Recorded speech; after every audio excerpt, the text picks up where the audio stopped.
Résultat provisoire confirmé par le Conseil constitutionnel. Avec la décision se referme définitivement le scrutin présidentiel. Proclamation assortie de recommandations sur l'emplacement des bureaux de vote. Nous les détaillons dans quelques instants. Deux propositions de loi et pas des moindres, de quoi donner une nouvelle dimension au système sanitaire du Burkina, dont prélèvement, transplantation, greffe d'organes, de tissus ou de cellules. Le Parlement s'intéresse au sujet. Immersion dans les débats à l'hémicycle dans une poignée de minutes. Plus de 340 élèves libérés 6 jours après leur enlèvement, et cela sans rançon. Le coup de maître des forces de sécurité nigérianes, des prises d'otages effectuées dans le nord du pays par le groupe Boko Haram, un chiffre toutefois qui ne représente qu'une partie des personnes encore détenues. Et ce sont là les titres de votre 20h. Madame, Monsieur, bonsoir. Ces faits et tous sont situés sur les résultats définitifs.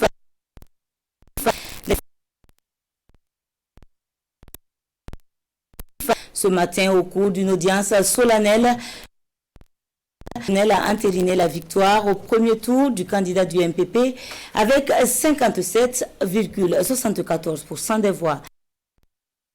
Draman Sanou et Draman Aguéné. Sans grande variation, la victoire du Roch Christian Kaboré est confirmée par le Conseil constitutionnel au cours de son audience solennelle. Le candidat du MPP remplit alors avec 57,74% contre 57,87% selon les résultats provisoires de la CENI. Considérant que le candidat Kaboré Roch Christian Marc a obtenu 1 645 229 voix, correspondant à 57,74% des voix, soit plus de la majorité absolue des suffrages exprimés, exigée par l'article 39 de la Constitution, qu'il doit en conséquence être déclaré élu au premier tour président du Faso, décide. Article 1er. L'élection du président du Faso du 22 novembre 2020 est régulière, transparente et sincère. Article 2. Le candidat Kaboré Roch Christian Marc est élu président du Faso. Article 3. La présente décision sera affichée au greffe du Conseil constitutionnel, notifiée à M. Kaboré Roch Christian Marc, aux autres candidats et publié au journal officiel du Faso. Pas donc de second tour, Roch Christian Kaboré glane la majorité absolue des suffrages exprimés. Il est suivi de Edi Kombouégou du CDP et de Zéphirin Diabré de l'UPC. Claude Aimé Tassambedo vient après tous les 12 autres candidats avec 0,23% des voix. Certains des candidats malheureux étaient bien présents à l'audience de proclamation définitive. Comme affiché au lendemain des résultats provisoires, la posture du fair play, ils promettent accompagner le président réélu dans ses actions de développement pour le Burkina. Ils se prononcent au micro de Souleymane Sanou et Draman Aguéné. C'est le peuple burkinabé dans son ensemble qui est dans la joie que cette élection se soit déroulée dans la sérénité, dans la tranquillité et même dans la sécurité, chose qu'on redoutait à un moment donné. Je pense qu'aujourd'hui, on peut considérer que notre pays a vraiment franchi une étape déterminante de son cheminement dans le processus démocratique. Il n'y a plus, à l'heure où on se parle, d'anciens candidats ou de candidats à l'élection présidentielle, il y a un vainqueur qui s'appelle Roch Christian Kaboré. Les anciens candidats que nous sommes ne sont plus candidats. Nous sommes juste maintenant devenus des présidents de parti, de l'opposition certes, mais on peut avoir une opposition constructive. Moi, je suis dans la posture d'un opposant constructif. C'est le sens que je ne vais pas être dans l'opposition de déstabilisation. On n'en a pas besoin. C'est le choix du peuple et nous respectons ce choix. Et aujourd'hui, tout le peuple burkinabé, nous reconnaissons M. Kaboré comme notre président. Et nous nous joignons à lui, c'est-à-dire en tant que citoyen burkinabé, à travailler pour la construction de notre nation. Il y a eu 13 compétiteurs et forcément il faut qu'il y ait un vainqueur. Le président Roch Christian Kaboré a été élu président, réélu président. Nous le félicitons. Nous prenons acte de cette décision. Cette page est derrière nous. Il s'agirait ensemble maintenant de regarder vers l'avenir et de construire un Burkina Faso réconcilié, fort et prospère. Restons avec Souleymane Sanou et Dramane Guéné pour nous intéresser cette fois-ci aux recommandations faites par le Conseil constitutionnel. Et oui, il y en a eu. Elles concernent essentiellement les emplacements de bureaux de vote pour de meilleurs scrutins futurs. C'est la fin du processus électoral pour ce qui est de la présidentielle. Avant et après le scrutin, aucun candidat n'a formulé de recours pour contester quoi que ce soit. Le Conseil constitutionnel s'est donc contenté d'examiner les procès-verbaux des différents bureaux de vote et les rapports de ces 227 délégués qui ont observé le scrutin. Les résultats de 200 bureaux de vote sont annulés suite à des irrégularités constatées, surtout des emplacements inappropriés de certains bureaux de vote. Le Conseil constitutionnel fait alors des recommandations à la CENI. Éviter d'installer des bureaux de vote dans des endroits ne garantissant pas la sérénité des élections en violation de l'article 72 alinéa 3 du Code électoral. Améliorer le système déclaré des bureaux de vote quand cela est nécessaire. S'assurer que tous les électeurs détenteurs de cartes d'électeurs figurent sur la liste électorale afin de leur permettre de voter. Inviter les membres des bureaux de vote à s'en tenir à la liste limitative des causes de l'unité des bulletins de vote énumérée à l'article 95 alinéa 1 du Code électoral. Inviter les membres des bureaux de vote à observer strictement les dispositions de l'article 87 alinéa 2 du Code électoral relative à la signature du procès verbal des votes. Veiller à ce que l'intégralité des enveloppes destinées au Conseil constitutionnel lui parviennent dans des délais raisonnables. Éviter autant que faire se peut de changer les emplacements initiaux des bureaux de vote sans le faire concomitamment sur la carte électorale. Éviter de supprimer ou de fusionner des bureaux de vote sans le faire concomitamment sur la carte électorale. 19 006 bureaux de vote sur 21 146 prévus sont ouverts. Le Conseil constitutionnel a constaté pour beaucoup de bureaux de vote le cas de force majeure. Tous les Burkinabés n'ont pas alors eu la possibilité d'aller voter, mais cela n'a pas entaché la régularité du scrutin. Voilà donc pour ce qui était de la proclamation définitive des résultats par le Conseil constitutionnel. À l'Assemblée nationale, on parle renforcement du plateau technique et amélioration des soins de santé pour les populations. Pour ce faire, 2 propositions de loi ont été adoptées ce jour. La première est relative à la promotion des établissements sanitaires privés et la seconde au prélèvement, transplantation et greffe d'organes. Détail de la plénière avec Césaire Carrefour et Ahadi Sandamba. Il s'agit là de 2 lois en matière d'amélioration du système de santé qui sont adoptées par l'Assemblée nationale. La première proposition de loi est relative à la promotion des établissements sanitaires privés de soins. À travers cette loi, les élus nationaux proposent au gouvernement d'ouvrir le secteur de la santé aux investisseurs nationaux et internationaux.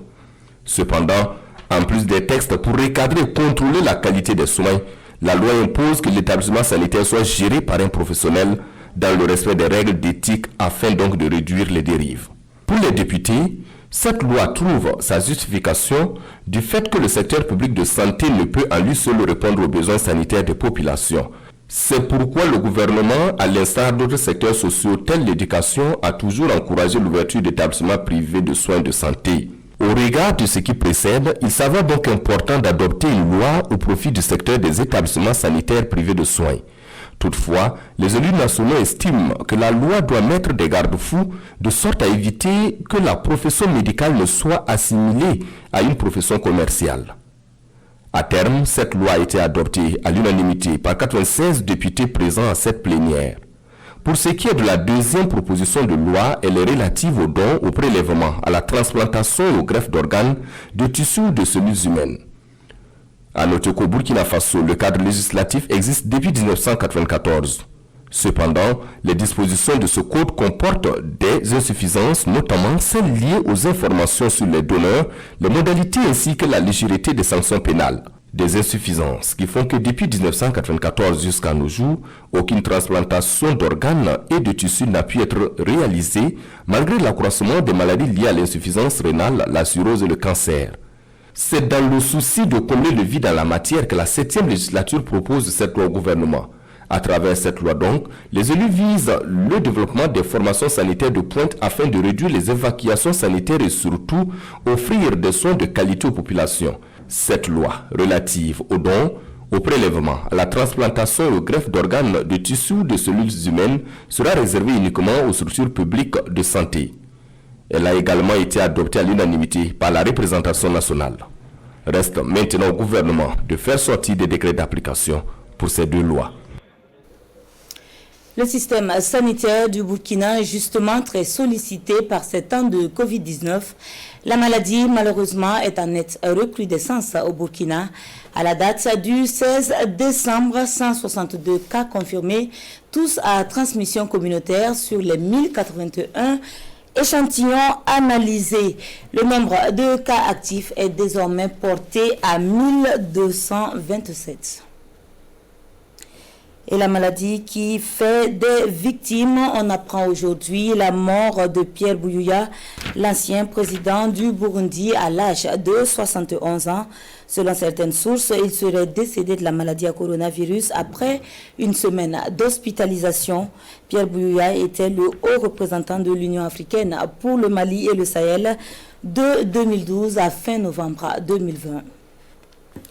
Et sachez que désormais, et à partir de ce 21 décembre, les demandes de tests Covid pour les voyageurs par voie aérienne à destination ou en provenance du Burkina seront facturées à 50 000 francs CFA. Les résultats des tests seront par ailleurs disponibles par voie électronique, réduisant ainsi le délai d'attente de 72 à 48 heures.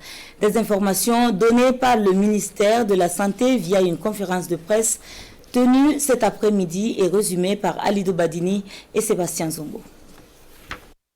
Les demandes de tests de dépistage du Covid-19 restent gratuites pour les patients positifs ou les cas contacts soumis à un suivi médical. Mais à partir du lundi 21 décembre prochain, elles seront payantes pour les besoins des voyageurs par voie aérienne.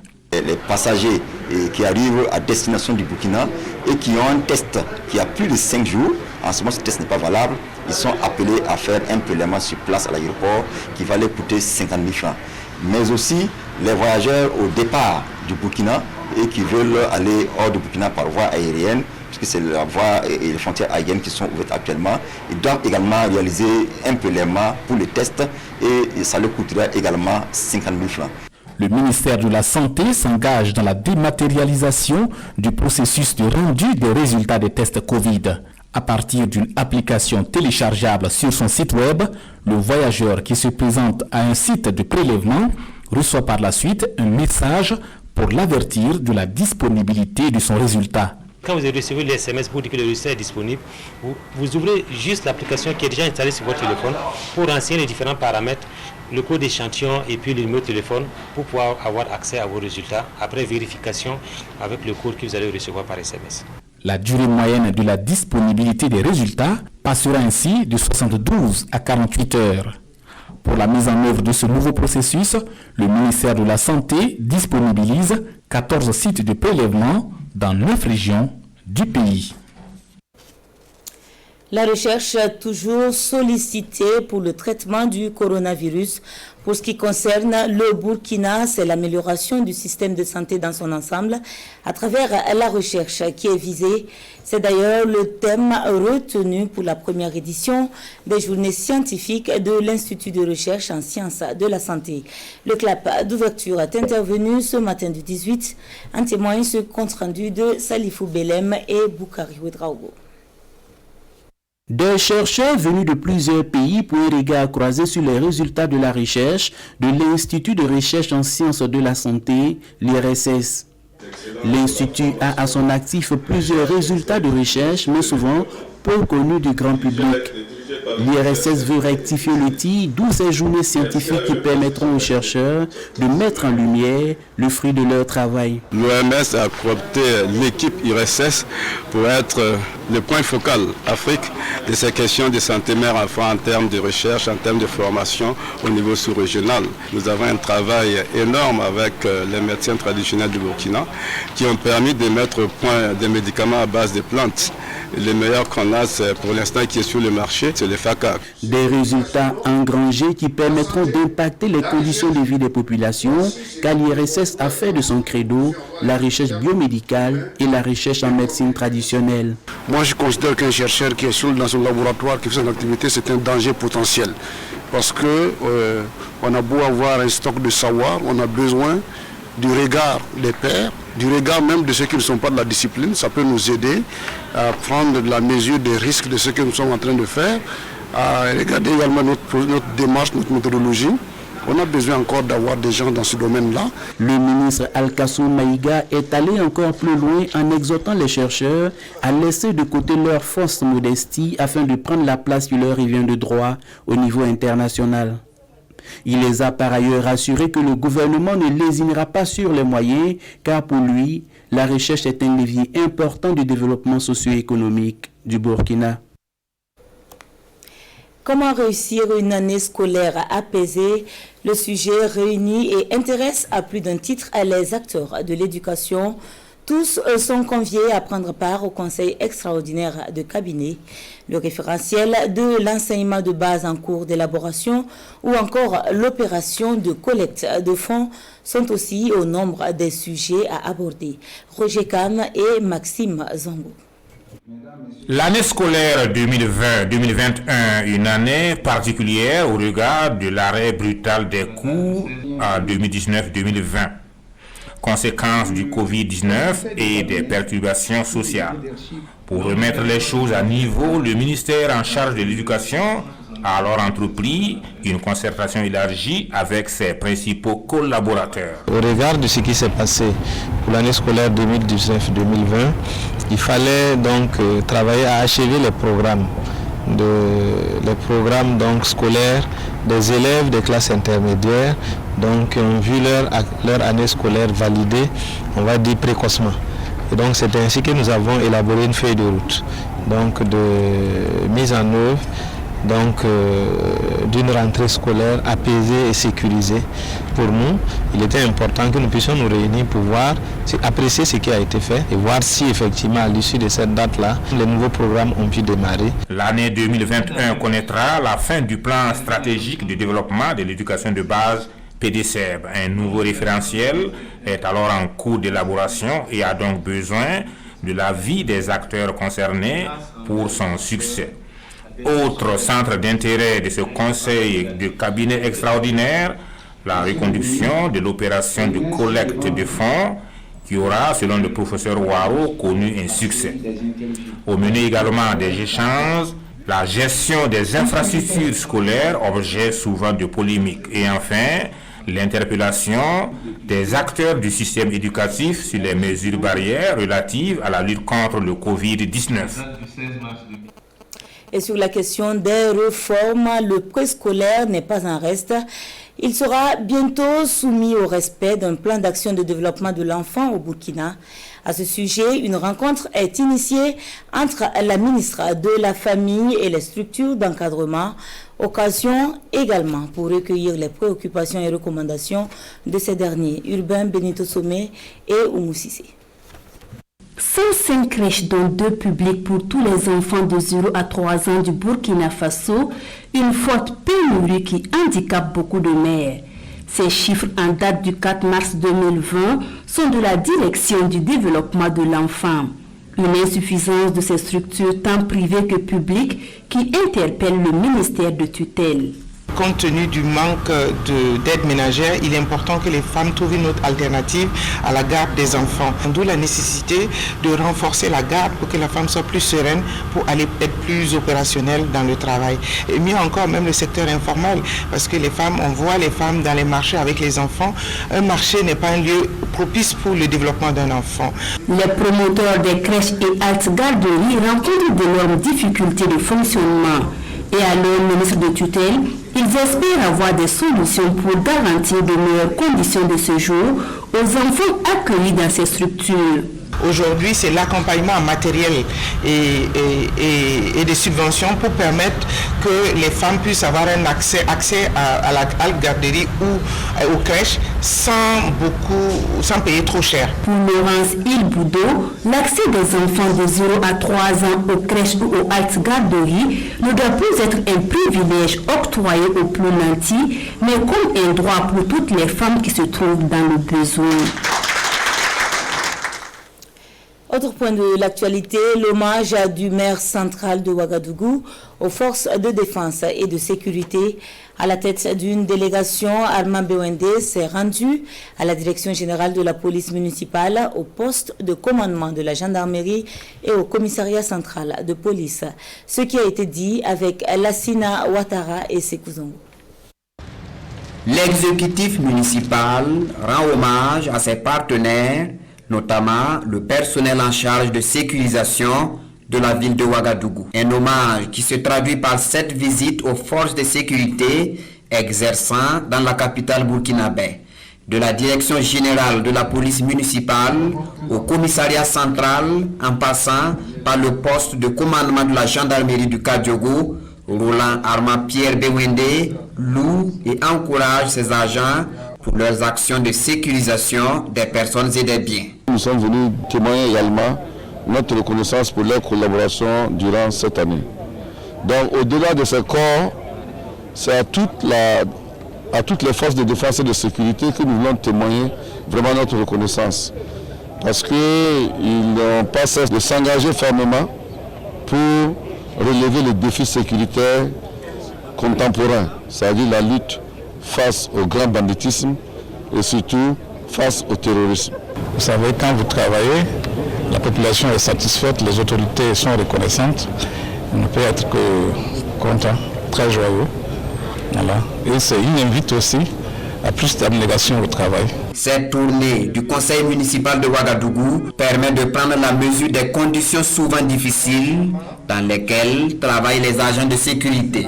Elle s'inscrit dans le cadre des festivités de fin d'année et à chaque étape, le maire, au nom de son conseil, remet une enveloppe pour soutenir les hommes engagés sur le terrain.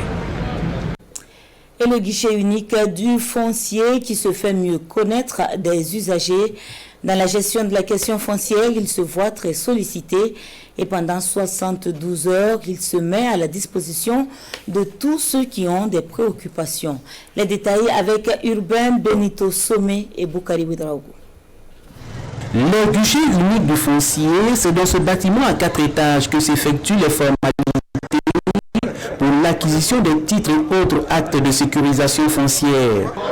Après une douzaine d'années, son existence, surtout son rôle semble peu connu des usagers. C'est la raison pour laquelle ce guichet ouvre ses portes afin de replacer le citoyen au cœur de la gestion foncière. La journée porte ouverte là permettra justement d'informer tous les citoyens, tous les contribuables sur les missions de cette structure-là qui a été créée par le gouvernement en vue de faciliter justement les mutations et l'acquisition en fait des titres de propriété et des titres de jouissance. Ce département de la Direction générale des impôts compte bien saisir cette occasion pour repenser son organisation, le tout dans le seul but d'offrir aux usagers des services rapides et efficaces. Il est donc attendu la digitalisation des processus fonciers afin de maîtriser la fiscalité foncière et immobilière. Les guichets uniques du foncier ambitionnent de rester le plus proche possible des usagers à travers des délivrances massives de titres fonciers et le ton est d'ailleurs donné ce matin. Un nouvel élan au guichet unique du foncier qui s'offre un bain de visibilité en demeurant sous les feux des projecteurs pendant 72 heures. Un autre domaine qui se dévoile, c'est celui de la production maraîchère agroécologique. L'un de ses acteurs, l'association Manardebzanga, initie un projet accompagné par des producteurs pour notamment la fabrication du compost bio. Une visite de travail a eu lieu ce 17 décembre pour relever les retombées du projet. Constat effectué par Nong Bakuda et Ahadi Sandamba. Des responsables de l'association Manegabzanga sur les traces de leur réalisation. Nous sommes dans la commune rurale de Tanguin d'Assouri. C'est un champ-école sur la production maraîchère agroécologique. Ici, ce sont des femmes qui produisent le compost bio et des hommes l'utilisent dans la culture maraîchère. L'ambition, promouvoir l'agriculture écologique ainsi que l'autonomisation de la femme rurale. Je pense que le message est passé. Voilà. Donc quand on regarde aussi notre école, nous voyons que le porteur est vraiment dans l'agroécologie. Du côté des producteurs également, c'est la satisfaction totale. C'est plus rentable d'utiliser le compost bio. Avec l'engrais chimique, on ne récolte que 2 ou 3 fois et la plante commence à mourir. Tandis qu'avec le compost bio, je récolte depuis 1 mois. Ça ne finit pas. Ça nous arrache du masse dans notre production, ça nous donne de l'argent, c'est plus que suffire.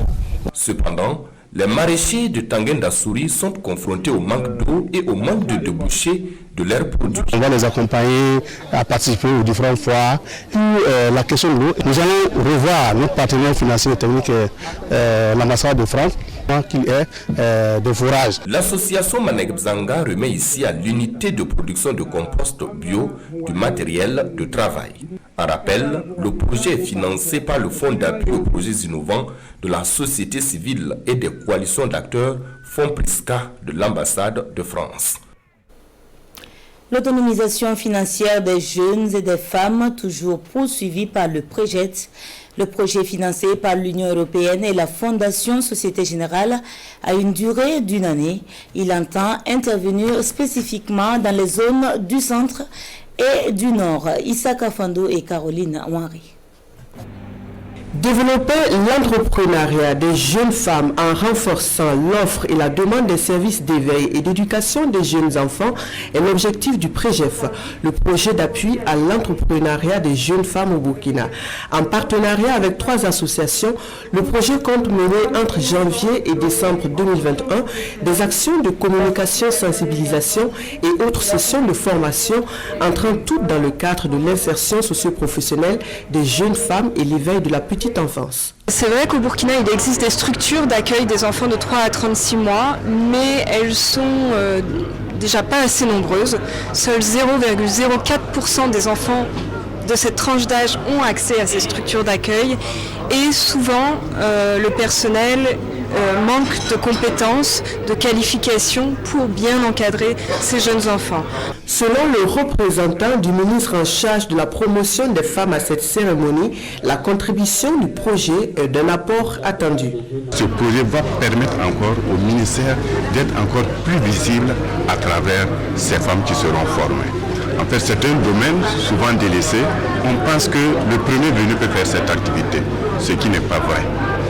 Et pour mener une telle activité, il faut avoir la compétence. Et nous avons des techniciens bien formés sur les terrains qui vont suivre ces femmes-là. D'un budget de 800 000 €, le projet est financé par l'Union européenne et la Fondation Société Générale. Les régions du centre et du centre-nord sont les 2 zones d'intervention du projet. Hors de chez nous au Nigeria, ils sont plus de 340 à retrouver leur liberté après une semaine de détention par le groupe Boko Haram. Des élèves enlevés dans le nord du pays et conduits dans la forêt. Pour rappel, Boko Haram et sa branche dissidente, le groupe État islamique en Afrique de l'Ouest, ont fait plus de 36 000 morts en 10 ans de conflit et 2 millions de personnes hors de leur famille. À la télévision nigériane, la nouvelle est annoncée par le gouverneur de l'État de Katsina. Une partie des élèves kidnappés par Boko Haram vendredi dernier a été libérée. At the moment, 344 of the students have been handed over to security agency. I think we have recovered most of the boys, not all of them. Selon le gouverneur, il s'agit d'une opération menée par les forces de sécurité. Elles auraient découvert l'endroit où étaient retenus les centaines d'élèves de l'école de Kankara et des contacts en direct avec les ravisseurs auraient permis une libération sans tirer un seul coup de feu. Plus tôt, ce jeudi, l'organisation djihadiste Boko Haram avait diffusé une vidéo. Elle présente une partie des enfants enlevés la semaine dernière. L'un d'eux, face caméra, explique qu'ils sont 520 aux mains des djihadistes et que certains d'entre eux ont été tués. Dans cette vidéo, un message audio d'un homme qui prétend être Aboubakar Shekau, le chef de Boko Haram, et qui revendique l'enlèvement. c'est effectivement la vidéo qui a boosté le gouverneur qu'il fasse quelque chose rapidement pour qu'ils n'aient pas un cas comme les filles qui ont été kidnappées en 2014 et qu'il y a une contrepartie qui a été, on va dire, cédée à leurs kidnappeurs, donc aux djihadistes du groupe de Chicago. L'école attaquée se trouve dans l'état de Katsina, d'où est originaire le président nigérian Muhammadu Buhari.